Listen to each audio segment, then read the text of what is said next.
20 বছরের পরে আমরা কেমন যেন হঠাৎ করেই বড় হয়ে যাই।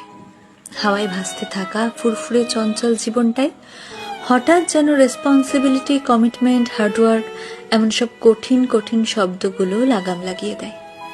জীবনে ঠিক কি করতে চাইছি এটা বুঝতে বুঝতেই শখের বাক্সে তালা মেরে হাতে তুলে নিতে হয় দায়িত্ববোধের চাবি।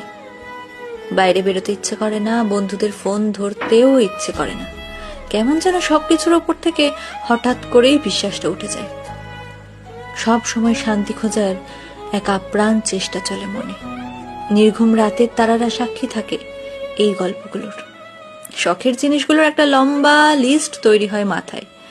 কারণ 20 পর বাবার কাছে শখের জিনিসটা চাইতে কেন জানি ভীষণ দ্বিধা বোধ হয়। ইঁদুর দৌড়ের এই খেলায় নিজেকে টিকিয়ে রাখার যুদ্ধে হাঁপিয়ে ওঠে মন। ছোটবেলায় বড় হতে চাইতাম, এখন বড় হয়ে গিয়েও মনটা কেমন যেন সেই ছোট্ট আমিটাকে খুঁজে বেড়ায়। 20 পর আমরা আসলেই বড় হয়ে যাই।